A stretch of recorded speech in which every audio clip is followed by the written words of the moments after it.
네, 우리 주기도문 하나님 나라 백성의 기도 두 번째 시간, 오늘 말씀의 제목은 나와 있는 것처럼 하늘에 계신 우리 아버지여 라는 제목으로 말씀을 나누려고 합니다. 여러분들 지난 한 주간 살아가시면서 여러분들 얼마나 많이 이 주기도문을 들으셨습니까? 여러분들 하늘에 계신 우리 아버지여, 아버지 이름이 거룩히 여김을 받으시면 이 기도를 지난 한 주 동안 얼마나 많이 하셨어요? 저는 생각해 보면은 매일 새벽 기도회를 끝날 때마다 주기도문을 드리고 또 교역자 경건회를 마칠 때마다 주기도문을 드렸더라고요. 그런데 막상 돌아보면은 이 기도를 정말 진지하게 내가 드렸나라는 것에서 주저하게 됐습니다. 그래서 좀 어저께 설교를 준비하면서 이렇게 주기도문을 드렸어요. 그러니까 주문이 아니라 이 주기도문, 주님의 가르쳐 주신 기도를 드렸는데, 이 주님의 기도를 드리는 가운데서 마음에 어떤 확신과 평안이 들게 되었습니다. 하나님께서 우리의 기도를 들으신다는 것과 하나님께서 우리나라를 통치하신다는 그 확신 때문에 감사의 마음이 들었어요. 지금 우리나라의 현실이 너무나도 좀 암담한 것 같은데, 이 주기도문을 드리면서 다시 한번 하나님이 우리 이 땅의 주인이시구나, 다스리시는구나, 그리고 하나님의 뜻이 반드시 오늘 우리의 삶 속에서 성취가 되는구나, 이 소망하게 됐습니다. 우리가 이 주기도문 설교를 이제 나누면서 우리 이곳에 계신 우리 성도님들과 또 우리 청년 동역자 여러분들의 삶 속에 좀 하나님의 위로하심, 또 오늘 우리를 통해서 하나님이 이루실 그 영광이 좀 선명하게 경험되어졌으면 좋겠어요. 하나님이 우리를 외면하지 않으시고 사용하실 것을. 그래서 우리가 지난주 주기도문은 그냥 드리는 기도가 아니라고 이야기했잖아요. 담대히 드려야 된다, 담력을 갖고 드려야 된다라는 이야기를 했었어요. 그리고 왜 그런지는 이제 앞으로 말씀을 하나하나씩 살펴보면서 나누자라고 이야기를 했어요. 오늘 우리가 나눌 주제는 기도의 내용이 아닙니다. 기도의 내용이 아니라 바로 기도의 대상이죠. 여러분들, 기도는 허공에 던지는 외침이 아니라는 거 너무나도 잘 아시죠? 기도는 대화라고 이야기했습니다. 기도는 사귐이라고 이야기했고, 기도는 교제라고 이야기했습니다. 다시 말하면 우리가 기도할 때 누군가 우리의 기도를 듣는 분이 반드시 계신 거고요. 또 기도 가운데서 또 우리의 기도를 듣고 말씀하는 분이 계시다라는 거, 우리가 그것을 기억하셔야 됩니다. 바로 오늘, 그렇다면 그분이 누구실까? 우리의 기도를 듣는 분이 누구고 또 우리의 기도를 듣고 말씀하는 분이 누구인가? 오늘 말씀의 제목 그대로입니다. 하늘에 계신 우리 아버지입니다. 여러분들, 오늘 우리가 이 하늘에 계신 아버지의 깊은 교제를 좀 나누었으면 좋겠고, 돌아보면 예수님의 삶도 마찬가지로 이 하늘에 계신 아버지와 깊은 교제를 나누셨습니다. 이 아버지에 대해서 우리가 좀 나누려고 하거든요. 그게 세 부분으로 말씀을 나누려고 합니다. 첫 번째는 바로 그분은 하늘에 계신 분이다라는 겁니다. 그분, 우리의 기도를 들으신 분은 어디에 계시다고요? 하늘에 계신다라는 거죠. 여러분들, 우리의 기도를 들으신 분은 하늘에 계신 분인데요. 그렇다면 이 하늘은 어디를 의미할까요? 여러분들 예배를 끝나고 나서 이제 당장 예배문을 열고 저 하늘을 바라보게 될 때, 눈을 들 때 하나님이 계시는구나, 이렇게 발견하십니까? 발견 못하죠. 하나님은 딱 우리가 봤을 때 하늘을 듣는다고 볼 수 있는 분이 아니라는 겁니다. 여기서 표현하는 하늘은 당연히 공간적 개념이 아니라는 거 여러분들 예상하셔야 됩니다. 직감하셔야 되죠. 하늘에 있다라는 개념은 오늘 우리가 살아가는 공간과는 좀 다른 개념 아닙니까? 좀 더 영적인 영역이고요, 신비의 영역이라는 겁니다. 우리가 이곳에서 믿음의 길을 걸어가면서 우리가 하는 중요한 일이 무엇입니까? 바로 하나님이 누구신지를 알아가는 거예요. 하나님이 어떤 분이신지, 하나님이 어떤 존재인지. 하나님을 아는 것은 단순히 우리가 어떤 기도의 영역만이 아니라 모든 믿음의 영역 속에서 아주 중요한 부분이 되는 겁니다. 하나님을 온전하게 알아야 하고요, 하나님을 온전하게 경험해야만 오늘 나의 삶과 나의 현실을 더욱더 선명하게 이해할 수 있기 때문입니다. 그러나 우리가 그분을 오늘 다 알길 원합니다, 간절히 알길 원합니다 할지라도 그분을 다 알 수 있느냐? 그렇지 못하더라는 것이죠. 왜냐하면 그분은 전지전능하신 하나님이시며 어제도 계셨고 오늘도 계시고 영원토록 계실 하나님이시기 때문에 오늘 우리는 어떤 삶을 살아갑니까? 하루하루 겨우겨우 살아가는 사람들 아닙니까? 우리가 그런 하나님 앞에 내가 주님을 다 알기 원합니다, 알 수 있습니다라고 고백하는 것은 불가능한 일일지 모른다라는 거죠. 그러나 그분이 하늘에 계시기 때문에, 그렇다면은 우리와 살아가는 공간과 영역이 달라서 우리를 모르시는 분이냐? 아니라는 겁니다. 외면하는 하나님이 아니라는 것이죠.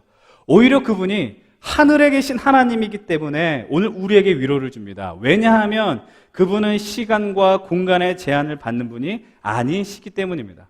다르게 표현하면 우리가 어떤 현실과 어떤 상황 속에서도 아버지를 찾을 때 그분은 못 듣는 분이 아니라는 거예요. 여러분들이 저기 깊은 어디 산골 속에서 하나님이라고 외쳤을 때 우리의 그 간구를 못 들으시는 분이 아니라는 거예요. 여러분들이 대한민국을 떠나서 저 해외 멀리 가서 하나님이라고 했을 때 그 하나님은 이 잠실교회 예배당 좁은 곳에서만 우리의 음성을 듣는 분이 아니라는 겁니다. 그곳에서도 어떤 상황 속에서도 어떤 생각 속에서도 우리의 부르짖음 간구를 들으실 수 있는 분이라는 거죠. 여러분, 그것이 우리에게 얼마나 큰 위로가 되냐라는 겁니다. 여러분들, 하나님과 인간의 명확한 차이가 뭐예요?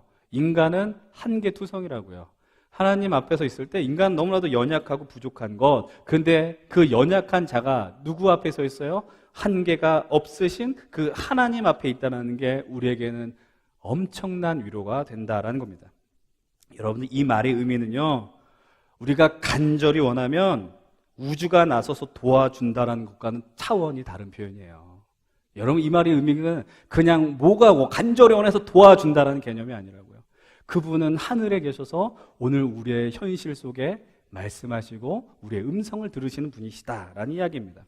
이 하늘에 계신 세상을 초월하신 하나님에 대한 이야기가 고백되어지는 시편이 139편에 있습니다. 지금 시간 관계에서 보지는 않겠지만 이 말씀을 한번 여러분들이 집에 가셔서 읽어보세요. 내가 새벽 날개를 치고 바다 끝에 있을지라도 주님은 거기 계셔서 우리의 상황과 모든 형편을 돌보신다라고 이야기합니다. 여러분, 139편 6절은 이렇게 고백합니다. 이 지식이 내게 너무나 기이 여겨져서 높아서 내가 능히 미치지 못합니다.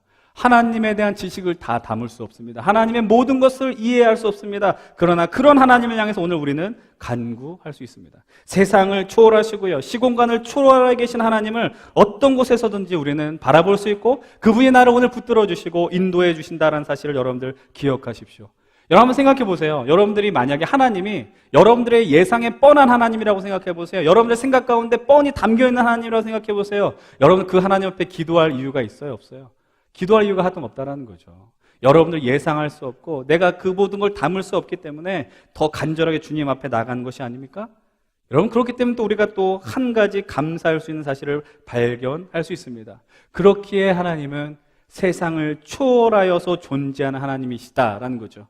이 말씀은 우리가 다음 부분과 연결이 되는데 그분이 모든 시공간을 초월하여 존재하시는 하나님이시기 때문에 오늘 우리는 이 땅에 벌어지는 일들을 바라보면서 세상에 벌어지는 일들을 바라보면서 절망만 할 수 없다라는 겁니다. 낙심만 할 수 없다라는 겁니다. 그 현실 속에서도 우리는 역사하시는 하나님을 찾고 기대할 수 있다라는 겁니다. 이 말을 다르게 표현하면 하나님은 온 세상의 하나님이 되시기 때문에 나와는 직접적인 상관이 없는 그 자리 속에서도 하나님의 세상의 불의함, 연약함, 아픔을 바라보면서 오늘 우리도 같이 공감할 수 있다는 거예요. 그래서 오늘 우리와 전혀 상관없는 것 같은 저 멀리 떨어진 지구 반대편에 벌어진 일들을 바라보면서 함께 아파할 수 있고 또 그 하늘에 계신 모든 것을 초월한 하나님 앞에서 기도할 수 있다는 겁니다. 여러분, 그 하나님이 오늘 우리의 기도를 들으시고 그 말의 의미는 뭘까요? 나중에 또 언급하겠지만 누군가 저 반대편에서 오늘 우리를 위해서도 기도할 수 있다는 거예요. 여러분, 그것이 얼마나 큰 은혜인지 오늘 말씀을 통해서도 계속 발견할 수 있었으면 좋겠습니다. 그렇다면 우리가 두 번째로 주목해야 되는 단어는 무엇입니까? 바로 하늘에 계신 우리 아버지라는 겁니다. 하늘에 계신 아버지께서 어떤 아버지라고 말씀하시냐? 우리의 아버지라고 이야기합니다. 오늘 우리가 찾는 하나님은 나만의 하나님이 아니라는 사실을 기억하셔야 됩니다. 근데 우리는 상당히 그것을 놓칩니다. 그래서 이 하나님이 나의 하나님, 정확하게 표현하면 나만의 하나님이라고 생각하는 거예요. 나만의 하나님, 내 기도만 들으시는 하나님. 그래서 기도를 할 때마다, 신앙생활 할 때마다 그분은 나만의 하나님이기 때문에 나만을 위해 존재하는 하나님이라고 생각합니다. 나의 소망과 나의 간구만을 들어야 하는 하나님이라고 그 하나님을 축소시켜버리죠. 더 정확하게 표현하면 그분을 우리의 욕망의 성취 도구로 전락시켜버립니다. 여러분, 제가 지난번에도 말씀드렸습니다. 이것은 엄밀하게 말하면 기독교가 아니라고 했고 기도가 아니라고 말씀드렸어요. 우리가 믿는 하나님이 아니라는 겁니다. 어떻게 그 하나님을 우리가 조종하는 그 도구로, 그런 영역으로 축소시킬 수 있을까요? 지난주 제가 말씀드렸던 메시지를 기억하십니까? 우리가 하나님을 향해서 열심을 다해 기도한다라고 말씀드렸습니다. 정성을 다해서 내가 하나님 앞에 마음을 감동시켜서 내 기도에 응답하게 하신다라는 관점은 복음이 아니라고 이야기했습니다. 아니, 여러분들, 우리의 기도와 간구가 그분의 마음을 흔드는 것이 아니라 그분이 여러분들 당장 왜 여러분들의 이야기에 반응하고 그것에 흔들리셔야 되느냐? 왜 우리가 원하는 것만 들어주셔야 되느냐? 아니라는 겁니다.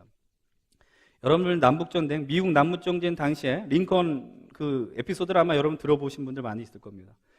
북쪽을 다스리고 있었던 링컨 대통령을 향해서 한 장군이 이렇게 말했다고 하지 않습니까? 대통령께서 지금 기도하고 계시니까 하나님이 우리 편이 십니다라고 이렇게 말했다라는 겁니다. 그때 링컨이 뭐라고 이야기했느냐? 이렇게 얘기했답니다. 하나님이 우리 편이 되어달라고 기도하는 것보다 우리가 하나님 편에 서 있는가라고 기도하는 것이 더 중요하다라고 이야기했다라고 말합니다. 이게 뭐 정확한 이야기인지 모르겠지만 이 얘기는 우리의 기도의 태도 그리고 모습에서 기도를 어떻게 바라봐야 되는가 중요한 이해의 접근이 되는 것이죠. 좀 더 쉬운 예를 들어보겠습니다. 여러분들 우리가 어떤 월드컵 축구나 어떤 올림픽 결승전에서 다 자국 선수를 응원해요. 우리가 대한민국을 다 응원하지 않습니까? 그런데 그 응원이 지나치면은 어떤 지경까지 가냐면은 우리가 기도하잖아요. 신앙의 힘으로 하나님 우리나라 이기게 해주세요. 하나님 우리나라가 일본을 이기게 해주세요. 이렇게 기도한단 말이에요. 그런데 잠깐만 생각해 보면은 여러분 이 질문 나오지 않습니까? 저 상대편 나라에는 예수 믿는 사람이 없을까요? 저 상대편 나라에는 그리스도인이 없을까요? 분명 있겠죠. 저는 그러면서 늘 생각하는 게 이겁니다. 참 하나님 힘들겠다라는 거예요. 우리 기도도 들어야 되고 저쪽 편 기도도 들어야 되고 맨날 무승부시킬 수는 없잖아요, 여러분들. 여러분들 누구의 기도를 들어야 될지 여러분들 주기도문을 한번 잘 보세요. 주기도문을 보게 되면은 우리라는 단어가 마태복음 6장 9절부터 13절에 꽤 많이 생각보다 많이 나옵니다. 어떻게 등장을 합니까? 하늘에 계신 우리 아버지여 라고 이야기합니다. 그리고 또 어떻게 이야기를 하죠? 11절에 오늘 우리에게 일용할 양식을 주시고 12절 우리가 우리에게 죄 지은 자를 사하여 준 것처럼 우리의 죄를 용서해 달라고 이야기합니다. 13절 우리를 시험에 들게 하지 말라라고 요청합니다. 여러분들 이 말의 의미는 무엇이냐면은 우리가 나누는 주님께서 가르쳐 주신 그 기도는 개인만의 기도가 아니라 우리 공동체의 기도다라는 사실입니다. 주기도문은 내 욕망을 성취하기 위한 기도가 아니라 공동체의 기도라는 것이죠. 여러분 우리가 매주 대표 기도자가 기도를 합니다. 예수 그리스도의 이름으로 기도드립니다. 그리고 마무리하지 않습니다. 뭐라고 이야기하죠? 이제 예수님이 가르쳐 주신 기도를 함께 드리오니 이 멘트와 함께 우리는 함께 이 주기도문을 우리 입술로 고백하고 있습니다. 여러분 왜 이렇게 매주마다 이것을 드릴까요? 왜 기도를 드릴까요? 여러분들이 평소에 주기도문을 하지 않으니까 망각할까봐, 까먹을까봐 여러분들에게 시키는 것일까요? 평소에 남성할 기회가 없기 때문에 억지로 예배 순서에 우겨 넣은 것입니까? 아닙니다. 주기도문은 개인의 기도가 아니라 공동체 기도라는 것을 인식시켜 주기 위함이죠. 여러분들 이 기도는 함께 드리는 기도입니다. 함께 주님 앞에 고백하는 기도입니다. 여러분의 삶 속에서 망각하고 놓칠 수 있는 그 기도를 주기도문을 드리면서 하나님의 나라를 간구하고 하나님의 뜻을 간구한다라는 사실입니다. 여러분들 쉽게 말씀드리겠습니다. 결국 우리가 매일매일마다 절박하고 힘겹고 어려운 순간에서 드리는 개인 기도가 결국은 확장이 되어서 우리의 기도가 되어야 되고요. 공동체의 기도가 될 수 있다는 것을 가르쳐주는 것이 바로 주님 가르쳐주신 주기도문입니다. 여러분들 그렇기 때문에 제가 오늘 예배를 드리면서 좀 느꼈는데요. 지난주 주기도문 이 설교를 시작하면서 주기도문을 드리는 목소리와 태도들이 좀 달라지신 것 같아요. 좀 더 목소리가 커졌고요. 주기도문을 드리는 그 어떤 발음이 조금 더 명확해지신 것 같아요. 제 느낌인 것 같아요, 사실은. 그러나 여러분들 대표 기도자가 기도 후에 주기도문을 할 때 너무 빨리 하려고 하지 마십시오. 빨리 한다고 좋은 일 벌어지지 않습니다. 그리고 여러분들 정확하게 외우지 못한다고 해서 한탄하지도 마십시오. 못 외우면 눈 떠서 읽으십시오. 모르는 게 죄도 아니고 암송 못하는 것도 죄도 아닙니다. 그러나 대신 기록되어 있는 글을 보면서 이 기도가 얼마나 귀한 기도인가, 우리가 담력을 가지지 않고서는 드릴 수 없는 기도다라는 것을 기억하며 입술을 열고 명확한 발음으로 함께 간구하셔야 됩니다. 그리고 이 기도가 우리 잠실교회의 기도가 되어야 하고 하나님이 허락하신 공동체의 기도라는 사실을 인식하며 드려야 합니다. 여러분 기억하십시오. 하나님은요, 나만의 하나님 아니에요. 내가 소유할 수 있는 하나님 아니라는 겁니다. 그래서 내가 소유할 수 있는 개념의 하나님이 아니기에 오늘 우리가 각자의 삶의 자리와 영역 속에서 우리의 기도, 공동체의 기도를 드릴 수 있고 드려야 하는 것입니다. 여러분 그렇다면 여기서 말하는 그 우리는 누구를 의미하는 걸까요? 1차적으로는 당연히 예수 그리스도를 머리로 하는 그 공동체 속에 각 지체의 삶을 살아가는 우리 믿음의 형제 자매들을 의미하는 것입니다. 그러나 거기서만 제한되는 것이 아니라 오늘 우리가 살아가는 현실 속에서 만나는 모든 상황 속에 만난 사람들, 우리가 만나게 된 그 사람들이 우리 현실 속에서 경험하는, 그리고 기도해야 하는 우리라는 것입니다. 그렇기 때문에 여러분들은 어떨지 모르겠지만 저는 한국교회를 생각하며 기도할 때마다 늘 마음이 저려옵니다. 마음이 아파오는 겁니다. 하나님 어떻게 하시려고 지금 우리를 이렇게 내버려 두십니까? 여러분들 잠실교회만 잘 되면 좋은 것일까요? 우리 교회만 문제 없으면 좋을까요? 지금 교회가 병들어가서 하나님의 영광을 가리고 있는 현실을 보면서 여기저기서 탄식이 터져 나오는데 우리 교회는 문제 없으니까, 부흥하니까 괜찮아라고 이야기할 수 있을까요? 아니다라는 겁니다. 여러분, 잠실교회만 우리 교회가 아닙니다. 이단과 사이비 이런 공동체를 제외한 예수 그리스도를 주로 고백하는 모든 교회는 예수님의 교회이고 우리가 함께 믿음을 나누는 형제 자매 교회라는 사실입니다. 그래서 우리가 그들 놓고 기도할 수 있어야 되는 거예요. 여러분, 그것뿐이 아닙니다. 하나님이 오늘 우리의 하나님이 되시기 때문에, 그리고 하나님은 우리 교회의 하나님이시기도 하지만 이 땅 위에 대한민국의 하나님이시기 때문에 오늘 우리가 우리의 현실을 놓고 가슴을 치면서 기도할 수 있는 겁니다. 여러분들이 특별히 애국심이 있어서, 여러분들이 좀 더 신앙이 특출나서 나라를 위해서 기도하는 것이 아닙니다. 하나님께서 우리로 하여금 그런 기도할 수 있는 마음을 부어주셨다는 거죠. 여러분, 그런데 우리가 여기서 발견하는, 감사할 수 있는 것은 바로 이 기도를 우리 홀로 외롭게 하지 않는다라는 겁니다. 여러분, 우리가 공동체 기도라는 말의 의미는 다르게 말하면 우리가 다른 삶의 자리와 다른 형편의 있고 환경에 살고 있을지라도 함께 마음을 모으고 기도하는 동역자들이 존재한다는 것이죠. 그것이 오늘 우리를 위로하게 합니다. 여러분들, 이 대한민국을 놓고 대한민국에 살고 있는 사람만 기도할까요? 아니, 여러분들, 저 멀리 떨어져 있는 재외 동포들이 오늘 이 나라 민족을 보면서 같이 아파하고 있습니다. 여러분들이 혹시 여러분의 삶의 자리에서 힘겹게 살아가고 있습니까? 누군가, 나는 모르지만 여러분들을 위해서 지금 기도하고 있는 형제 자매들이 있음을 기억하십시오. 여러분들 혼자 나라를 위해 기도하고 있다고 너무 심각해지지 마시고, 나를 위해서 생각해 주는 사람 없다고 슬퍼하지 마십시오. 오늘도 하나님을 나의 아버지로도 고백하지만 우리의 아버지로 고백하면서, 우리의 하나님이라고 고백하면서 기도하고 있는 나의 귀한 믿음의 동역자들이 온 우주 만물 가운데 있다라는 사실을 여러분들 기억하시기 바랍니다.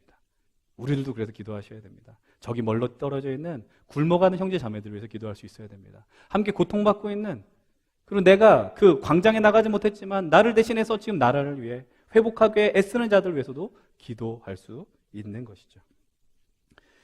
이제 세 번째로 우리가 살펴볼 내용은 바로 우리의 기도를 받으신 분은 누구라는 겁니까? 하늘에 계신 우리 아버지라는 겁니다. 여러분, 예수님께서 공생애 활동하시면서 많은 유대인들에게 질타를 받고 많은 유대인들을 분노하게 했던 장면이 무엇인지 압니까? 바로 하나님을 아버지라고 불렀다라는 거예요. 하나님을 아버지라고 불렀고, 그럼 하나님이 아버지면 자신은 무엇이 됩니까? 하나님의 아들이 되는 거죠. 여러분들, 그래서 사람들이 이것을 이렇게 불렀습니다. 너는 신성 모독했다라고 이야기합니다. 여러분, 예수님께서 십자가 처형 당하셨을 때 그 처형 제목이, 십자가 사형 죄목이 바로 신성 모독이었습니다. 유대인들은 하나님을 감히 범접할 수 있는 자들이 아니었습니다. 왜냐하면 오늘 제목에도 나와 있기 때문입니다. 우리들은 땅에 있는 죄인들이고 타락한 이들이지만 하나님은 하늘에 계신 우리와는 전혀 성품과 성질이 다른 하나님이시기 때문에 우리가 볼 수 없다라는 것이죠. 우리와는 차원이 다른 분이시기 때문에 우리가 얼굴을 들고 주님 앞에 나갈 수 없습니다. 그래서 구약 성경은 어떻게 이야기합니까? 하나님의 얼굴을 보면 반드시 죽는다라고 기록이 되어 있습니다. 그런데 그런 존재를 향해서 예수님은 뭐라고 말씀하시는 거예요? 아버지라고 이야기하는 거예요. 더 나가면 뭐라고 표현합니까? 아빠, 아버지라고 표현합니다. 여러분, 근데 예수님께서 승천하신 후에 성령이 오신 후 이 아버지를 또 누가 부를 수 있게 되었느냐? 바로 오늘 우리가 믿는 자들, 이 그리스도를 주로 고백하는 자들이 나타서 예수님의 이름을 통해서 아빠, 아버지, 하나님을 부를 수 있게 되었다는 거죠. 오늘 우리가 선택한 누가복음 11장의 본문이 바로 이것에 대해서 더 선명하게 이야기해주고 있습니다. 여러분, 누가복음 11장 오늘 우리가 선택한 본문은 바로 복음서 내에 또 다른 주기도문이 담겨있는 내용, 바로 뒤에 나오는 것입니다. 마태복음은 이렇게 표현합니다. 하늘에 계신 우리 아버지라고 이야기합니다. 그런데 누가복음은 다 생략합니다. 아버지여라고 이야기합니다. 그리고 아버지여라고 하면서 그 주기도문의 이야기를 고백하고요. 그러면서 누가복음 11장 5절 이하의 말씀이 등장하게 됩니다. 여러분, 누가복음 11장 5절의 말씀을 흔히 어떻게 표현하냐면은 강청기도다라고 이야기합니다. 간절하게 하나님께 부르짖고 찾는 자들의 기도, 강청기도라고 이야기를 합니다. 여러분들 진짜 왜 그렇게 표현하느냐? 오늘 말씀을 읽다 보면은 그래, 기도는 이렇게 열정을 갖고 힘을 다해서 드려야 해. 내가 엄마 아빠에게 때를 쓰면서 드리는 기도여야지 응답해 주셔라고 이 본문을 갖고 생각보다 많은 사람들이 그렇게 가르쳤고, 우리는 이 본문을 읽을 때마다 그렇게 이해를 합니다. 그러면 그렇게 이해하게 되면 어떤 일이 벌어지냐면은 제가 지난주 오늘 나눈 이야기들이 다 이상하게 꼬이게 되더라라는 것이죠. 제가 거짓말을 하게 되는 겁니다. 여러분, 그렇기 때문에 오늘 말씀, 이 본문을 유의하면서 보셔야 됩니다. 오늘 본문의 내용이 무엇인지 누가복음 11장 5절로 6절의 말씀 한번 같이 읽어보겠습니다. 누가복음 11장 5절 6절 함께 읽겠습니다. 시작. 또 이르시되 너희 중에 누가 벗이 있는데 밤중에 그에게 가서 말하기를 벗이여 떡 세 덩이를 내게 구워달라. 내 벗이 여행 중에 내게 왔으나 내가 먹일 것이 없노라 하면, 밤중에 누군가가 문을 두드리며 찾아오게 되는 거예요. 문을 열어보니까 모르는 사람이 아니에요. 친구입니다. 근데 친구가 밤에 왔는데 좀 짜증이 났지만 근데 또 심지어 뭐라고 이야기하냐면은 먹을 것을 달라고 요청합니다. 이것을 우리가 뭐라고 표현합니까? 자자가 봉창 두들긴다라고 이야기하는 거죠. 여러분, 아무리 가까운 친구라도 여러분에게 전화는 밤에 아무렇게나 상관없이 전화하는 친구 있습니까? 요즘은 어떻게 합니까? 뭐 적어도 문자 메시지, 카톡 메시지 보내면서 확인하잖아요. 너 자냐? 전화 통화 되냐? 이러고 전화한단 말이죠. 여러분들, 이런 시대 속에서도 이 장면 보면 너무 무례하게 느껴지지 않습니까? 이 친구도 좀 짜증났었던 것 같아요. 7절의 말씀입니다. 함께 읽어봅니다. 7절 시작. 그가 안에서 대답하여 이르되 나를 괴롭게 하지 말라. 문이 이미 닫혔고 아이들이 나와 함께 침실에 누웠으니 일어나 내게 줄 수가 없노라 하겠느냐. 친구가 대답합니다. 나를 괴롭게 하지 말아라. 너무 밤늦게 온 것 같아요. 모든 가족이 잠에 들려고 할 때, 그러니까 이거 단순히 이 시대 상황이라 생각하지 말고 오늘 여러분들에게 누군가 갑자기 밤에 와서 먹을 거 달라고 집 두들겼다고 생각을 해보시란 말입니다. 여러분들 자려고 하는데 누군가 찾아오는 것만큼, 연락 없이 찾아오는 것만큼 그 큰 신뢰는 없지 않습니까? 화가 나는 일이죠. 그런데 이 친구가 이렇게 답변합니다. 8절의 말씀입니다. 그 주인이 이렇게 얘기하죠. 8절 함께 보겠습니다. 시작. 내가 너희에게 말하노니 비록 벗됨으로 인하여서는 일어나서 주지 아니할지라도 그 간청함을 인하여 일어나 그 요구대로 주리라. 친구라서 주는 게 아니래요. 뭐 어떻게 해서 준대요? 간청해서 주는 거래요. 그러니까 여기서 우리가 보면은 간청하는 거 열심히 졸라서 주는 거다라고 우리가 해석한단 말이죠. 근데 여러분들 이 간청이라는 단어를 그저 떼쓰고 마구마구 요청하는 걸로 해석해서 말씀을 들으면 이 말씀의 본의가 왜곡되어져 버립니다. 그래, 떼쓰면 다 되지. 근데 그게 아니라는 거예요.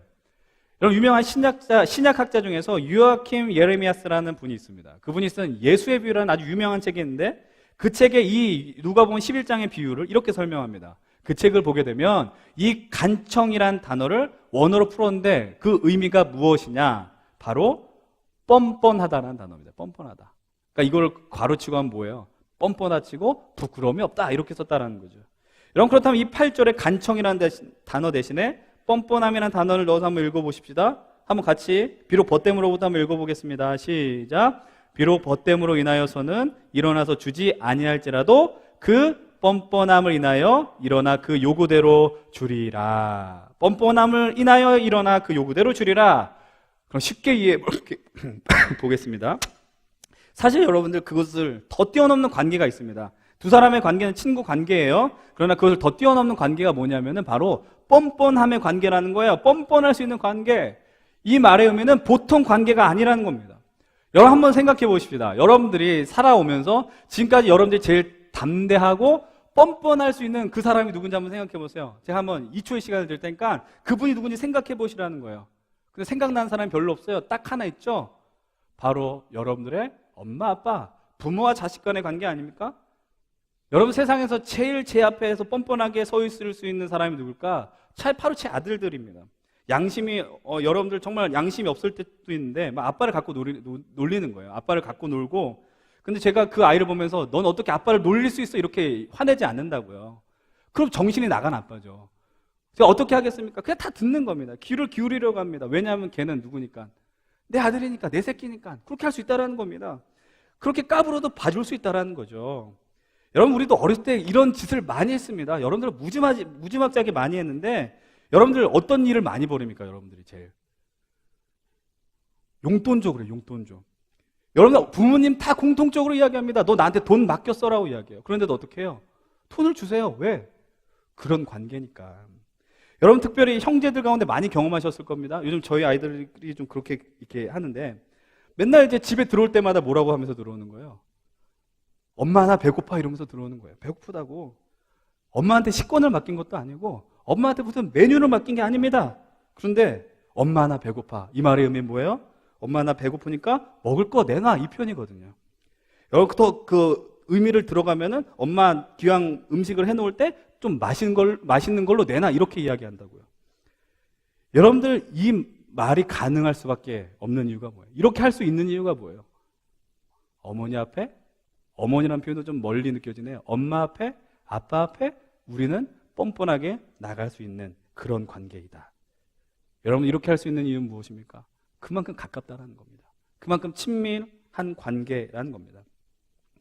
여러분 그렇다면 누가가 주기도문 본문 뒤에 이 간청함의 기도에 대해서 언급하고 있습니까? 그것은 바로 우리의 기도를 듣는 분이 누구냐 명확하게 하기 위함입니다. 여러분 본문 12절을 보세요. 뭐라고 이야기를 합니까? 11절이죠. 본문 11절 한번 같이 한번 읽어보겠습니다. 본문 11절 시작. 너희 중에 아버지 된 자로서 누가 아들이 생선을 달라 하는데 생선 대신에 뱀을 주며 12절 알을 달라 하는데 전갈을 주겠느냐. 여러분 생각해 보십시오. 내 자녀가 내 아이들이 뭐 좋은 걸 달라고 했는데 나쁜 걸 준 사람이 어디 있겠습니까? 생선을 달라고 하는데 뱀을 준 사람이 어디 있겠습니까? 여러분 오늘 이 말의 의미는 우리의 기도를 들으시고 우리의 인생 속 역사하시는 분이 바로 우리 아버지라는 사실입니다. 우리는 오늘도 우리도 모르게 하나님을 아버지라고 불러요. 여러분 이 아버지라고 부르는 것은 여러분 우리가 습관적으로 내뱉을 수 있는 단어가 아니라는 겁니다. 우리가 물론 신앙적인 관성에 따라서 이렇게 부르지만 물론 하나님이 남성은 아닙니다. 여성, 모든 속성이 다 있으신 분이기 때문에 어찌되어도 오늘 본문의 포커스가 단순히 기도 열심히 하고 울고 불고 부르짖으면 하나님이 들어주신다 이 말의 의미가 아니라 너희들이 기도할 때 그 하나님이 너희들의 아버지가 되어주시고 너희들의 어머니가 되어주셔서 그렇게 관계 속에서 기도하라라고 이야기하고 있는 겁니다. 조금 더 분명하게 이야기하면 너희들 부모 앞에서 아빠 앞에서 엄마 앞에서 유치할 정도로 뻔뻔스러울 정도로 담대하게 나아가야 돼라고 이야기합니다. 뻔뻔할 수 있는 정도의 관계면요 점점 빼지 않습니다. 담대해집니다. 담대하게 요구합니다. 그리고 이런 질문을 우리는 또 함께 던져야 되죠. 그렇다면 하나님 앞에서 우리가 어떻게 뻔뻔해질 수 있을까요? 너무 이상한 답일지 모릅니다. 친해야 합니다. 가까워져야 됩니다. 말씀과 기도를 통해서 하나님이 어떤 분인지 알아야 됩니다. 하나님이 나를 위해서 어떤 일을 하셨는지 우리들은 더 명확하게 봐야 됩니다. 교제해야 돼요. 기도가 뭐라 그랬어요? 대화이며 사귐이며 만남이라고 말씀드리지 않았습니까? 그럼 제가 이 목회 여정 속에서 이제 13, 14년을 목회하면서 동역하고 만나는 사람들이 있지 않았겠습니까? 여러분 그 동역하고 사역하면서 조금 더 가까워지는 사람들이 있습니다. 예전에 예를 들면은 제가 섬겼던 교회에서 중학교 시절부터 봤던 아이들이 있었습니다. 그래서 그 아이들이 고등학교 때도 보았고요. 청년부 때도 보았습니다. 그 시간을 만들어내면서 경험되어진 게 뭔지 아십니까? 뻔뻔함이 벌어지는 겁니다. 사람과 사이에서도 그렇게 오래 있으면 서로가 서로를 향해서 눈치 보지 않습니다. 그냥 기도 요청하는 거예요. 아무 때나 기도해달라는 겁니다. 그리고 사양한 삶의 주제를 갖고 이야기하게 되고 대화하게 됩니다. 그 청년들이 저희 앞에서 뻔뻔해졌습니다. 그리고 저도 그 사람들 앞에서 같이 뻔뻔해졌습니다. 그럴 수 있는 이유는 뭐예요? 친밀해졌기 때문이죠. 가까워졌기 때문입니다. 그런데 여러분들, 그런데 뻔뻔해지는 것이 그렇기 때문에 어려운 것은 아니라는 거예요. 그런데 이 뻔뻔함이 가능하기 위해서요, 누구의 역할이 더 중요한지 아십니까? 오늘 우리가 이제 기도를 드리면서 하나님 오늘 저를 뻔뻔하게 해주세요라고 한다고 그렇게 될까요? 아니라는 거죠. 그 대상이 있잖아요, 대상이. 그 대상이 누굽니까? 바로 우리 하나님 아버지라는 거죠. 여러분 오늘 우리가 처음 다뤘던 주제를 기억하시죠? 우리 하나님 어떤 하나님이라고 말씀드렸어요? 하늘에 계신 하나님. 근데 하늘에 계신 하나님 너무나도 멀리 느껴진다는 거예요. 온 우주 만물 창조하시고 온 우주의 주인이 되어주시는데 그런 하나님과 나의 간격은 너무나도 커가지고 내가 뻔뻔하게 있기에는 너무나도 멀리 계신 하나님 같다라는 거죠. 근데 오늘 이 말씀을 통해서 그 하나님을 다 만나게 되는 거예요. 하늘에 계신 그 하나님을 오늘 우리는 어떻게 불러요? 아빠, 아버지라고 부를 수 있는 영광을 주셨다라는 겁니다. 이 아빠, 아버지라고 부른다라는 건 얼마나 영광스러운 사건인지 모릅니다. 그냥 습관적으로 성경에 기록되었으니까 하라고 하니까 부를 수 있는 게 아니라는 거예요. 다시 한번 말씀드립니다. 우리의 기도를 들으시는 분은 온 하늘의 주인이 되어주시고 온 우주 만물의 창조주가 되어주신 분인데 그 분이 나의 누구라는 거예요? 아빠, 아버지라는 겁니다. 여러분, 그 하나님과 오늘 우리의 간극이 멀리 떨어진 것 같지만 그러나 오늘 우리가 그분을 아버지라고 부르면서 그 관계는 아주 가까워지고 친밀해지더라라는 것이죠. 여러분들, 하나님께서 예수 그리스도를 통해서도 이렇게 말씀하시지 않습니까? 내가 너를 사랑하는 아들이라고 부르셨다고요. 여러분, 예수님이 세례를 받을 때 하늘이 갈라졌어요. 하늘이 갈라졌다는 말의 의미는 뭡니까? 먼저 하나님이 적극적으로 오셔서 액션을 취하셨다는 겁니다. 그런데 그것이 그 당신의 아버지 예수 그리스도의 아버지로만 제한되지 않는다는 것을 성경을 통해서 우리에게 말씀해 주십니다. 여러분들, 갈라디아서 4장 6절의 말씀을 한번 같이 읽어봅시다. 갈라디아서 4장 6절의 말씀 한 목소리로 읽겠습니다. 시작. 하나님이 그 아들의 영을 우리 마음 가운데 보내사 아바, 아버지라 부르게 하셨느니라. 하나님이 그 아들의 영을 우리 마음에 보내주셔서 아빠, 아버지로 부를 수 있게 해주셨다라고 이야기합니다. 또 시편 2장 7절입니다. 시편 2편 7절 함께 한 목소리 읽어보십시다. 시작. 내가 여호와의 명령을 전하노라.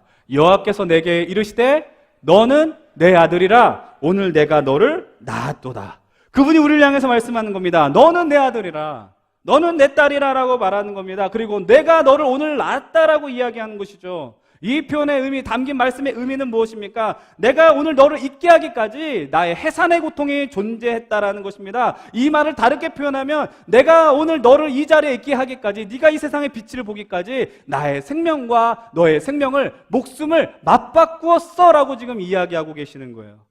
여러분, 특별히 여기서 한 생명을 잉태하신 경험들이 계신 분들이 계실 겁니다. 여러분들, 한 아이를 잉태하고요, 세상의 빛을 보게 하는 것은 전적인 하나님의 은혜임과 동시에 하나님의 마음을 느낄 수 있는 엄청난 통로가 아닙니까? 10개월간 엄마가 아이를 태중에 품고 있으면서 그 아이는 어떤 것을 먹고 살아갑니까? 엄마의 영양분을 먹고 사는 거예요. 좀 더 명확하게 말할게요. 엄마의 생명을 갉아먹고 있다고요. 또 엄마가 그 아이를 출생할 때 엄마는 그 생명의 의미가 담긴 피를 쏟아내면서 그 아이를 출생합니다. 다시 말씀드리면 목숨을 맞바꿨다라는 이야기죠. 여러분들, 그런데 이것보다 비교가 안 될 만큼의 역사를 우리 하나님께서 감당하셨습니다. 그리고 우리를 향해서 오늘 너는 내 아들이라 딸이라 말씀하시고 우리를 향해서 너는 나를 당당하게 아빠, 아버지라고 부를 수 있어야 된다라고 선언하고 계십니다. 여러분, 분명히 기억하십시오. 이제 그 아빠, 아버지의 이름을 예수 그리스도만 사용한 호칭이 아니라 오늘 이 자리에 예수 그리스도를 주로 고백하는 우리들에게 임하는 놀라운 호칭이 되었다는 것에 감격하시고 감사하시기 바랍니다. 여러분들, 이 아버지와 아들, 세상의 그 어떤 것도 침범할 수 있는 친밀한 관계가 되었음을 오늘 말씀은, 그리고 성경은 선언해 주고 있습니다. 그래서 이 친밀함을 누리면서 우리가 누리는 은혜가 과연 무엇입니까? 오늘 누가복음 본문 13절의 말씀을 함께 읽어봅시다. 13절입니다. 시작. 너희가 악할지라도 좋은 것을 자식에게 줄 줄 알거든 하물며 너희 하늘 아버지께서 구하는 자에게 성령을 주시지 않겠느냐 하시니라. 너희가 악할지라도 자녀에게 좋은 것을 주시는데, 우리 하나님 악한 분 아니잖아요. 선한 분 아닙니까? 그 선한 하나님 아버지께서 오늘 우리와 간구하시며 또 우리와 교제하시고 말씀하실 때 가장 좋은 것을 주신다. 우리 그것을 믿음으로 고백하고 경험하셔야 합니다. 오늘 우리는 이 주님이 가르쳐 주신 기도를 드리면서 이 기도를 받으신 분이 누구인지 다시 한번 살펴봤습니다. 하늘에 계신 우리 아버지, 하늘에 계신 그분이 너무 하늘에 계셔서 멀리 있는 것 같지만 그러나 오늘 우리의 모든 것을 꿰뚫어 보시고 우리의 원함과 필요와 모든 간구를 알고 계시기 때문에, 아니 우리가 우리를 아는 것보다 더 많은 것을 알고 계시기에 가장 좋은 것으로 우리에게 채워주신다. 그걸 여러분들 믿으시기 바랍니다. 우리가 평생 하나님 아는 작업을 감당하더라도 그분을 온전히 다 알 수 없습니다. 그러나 오늘 힘을 내시고 여러분 다음 평생 힘을 내셔서 하나님을 알려고 애쓰시기 바랍니다. 왜냐하면 오늘 그분은 우리의 아버지가 되어주기 때문입니다. 아버지와 자녀의 관계는 그저 그런 관계가 아니라 뻔뻔한 관계라는 사실을 기억하십시오. 그래서 오늘 우리가 기도하실 때 주님 앞에 우리가 입을 열어서 하늘에 계신 우리 아버지요, 하늘에 계신 우리 아빠 아버지요, 이렇게 선포하실 수 있어야 됩니다. 이제 마지막으로 말씀을 정리하고 마무리하겠습니다. 지금 얘기한 부분 사실은 설교의 전체 맥락과는 상관없이 느껴질지 모릅니다. 그러나 오늘 이 기도의 말씀을 전하고 또 우리의 기도를 듣고 응답하는 분이, 성취하는 분이 우리 아버짐을 우리가 기억하면서 여러분에게 잠깐 나누고 기도하려고 합니다. 어저께 제가 저녁에 설교 준비를 하면서 제 이렇게 설교 준비하는 컴퓨터, 노트북 화면 한 켠에 이렇게 특정 장소의 장면들을 계속 이렇게 방송하도록 틀어놨습니다. 스트리밍 한다 그러잖아요. 근데 그 벌어진 현실들을 이렇게 보니까 이게 설교 준비가 너무 어렵더라고요. 설교 준비가 너무 안 됐습니다. 사실 껐어야 되는데 끄기가 어려웠어요. 여러분, 오늘 본문을 그런데 묵상하고 준비하는 가운데 정말 간절하게 소망했습니다. 하늘에 계신 우리 아버지요, 오늘 우리가 살아가는 시대를 외면하지 말아 주시옵소서. 오늘 당신께서 이 자리에 친히 오셔서 모든 나라가 하나님의 공의와 사랑이 드러나는 자리가 되게 하여 주시옵소서. 오늘 우리가 함께 기도하겠지만 여전히 우리는 이곳에서 나만의 아버지가 아니라 우리 아버지께 우리의 기도, 특별히 오늘 우리가 살아가는 현실, 오늘만 드릴 수 있는, 오늘에서야 드릴 수 있는 그 기도를 포기하지 않았으면 좋겠습니다.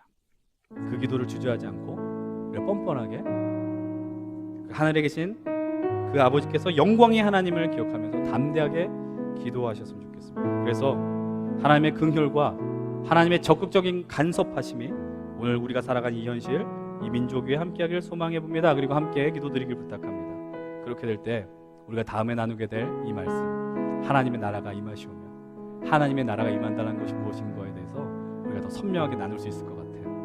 우리 시간 함께 좀 찬양합시다. 함께 찬양하고 함께 좀 기도하며 믿음의 자리로 나갈 수 있었으면 좋겠습니다. 아바 아버지, 그 아버지 이름 부르면서 함께 고백합시다. 아바 아버지,